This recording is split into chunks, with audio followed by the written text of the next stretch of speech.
The mysterious vampire case of Shanghai. 1995, on the late night of the 15th of July, 1995, in Jinfeng Park, Pudong, Shanghai, a sanitation worker was cleaning when he noticed an extremely pale and withered hand reaching out from the bushes. Out of curiosity, he pushed aside the grass, only to be met with a terrifying sight: a young woman in a red dress, lying lifelessly in the bushes. The police quickly arrived at the scene and sealed off the park. A forensic examination revealed that 90% of the victim's blood had been drained, as if sucked dry. The only visible wounds on her body were on her neck-strange bite marks resembling fangs, along with 2 large puncture holes. Around the body, the forensic team also found a sticky substance similar to human saliva. However, the park was surrounded by trees and grass, and there were no footprints nearby. The police immediately launched an investigation, and soon discovered a suspicious-looking couple not far from the park. The man had noticeable bloodstains on his mouth.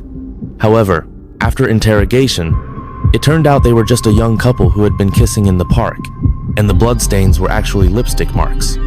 Everyone was relieved, but rumors began to spread. Some believed the real killer was a vampire. In the following 2 months, Shanghai saw 7 more victims, all found at different locations and times, with no apparent connection between them.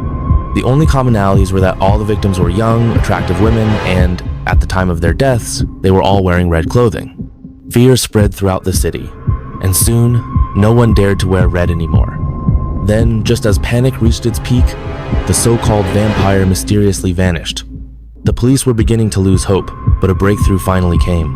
One night, a young woman arrived at the police station in a dazed state, claiming she had been attacked by a vampire and she had seen his face. She showed the police fresh bite marks on her neck as proof of her claim. She recounted that about 20 minutes earlier, she had been waiting for a friend by the riverbank when a ragged, homeless-looking man suddenly attacked her. According to her description, the attacker had sharp, fang-like teeth that easily punctured her skin, and he drank her blood directly from the wound. Strangely, she didn't feel much pain at the time, only an increasing sense of dizziness. Luckily, a passerby appeared, startling the attacker, who quickly fled. The woman immediately rushed to the nearest police station to report the incident. Based on her description, a sketch of the suspect was created. To everyone's shock, the so-called vampire turned out to be a biologist named Dr. Yun Shui, who had once won an award in Germany. He was currently working for a foreign company. Further investigation revealed that Dr. Yun's research project was nearing its deadline and facing severe financial difficulties. Desperate to complete his research in time, he had begun experimenting on himself. His research happened to be related to blood. With this crucial lead, the police immediately went to Dr. Yun's residence, which was located in a remote area likely chosen to avoid disruptions to his work. Inside, the house was pitch dark, with all the lights destroyed. What they found next was horrifying piles of dead stray cats and dogs, all drained of their blood. It became evident that at first, Dr. Yun had tried to survive by consuming animal blood. But as his condition worsened, he lost control and started attacking humans. The police attempted to capture him, but Dr. Yun had already disappeared.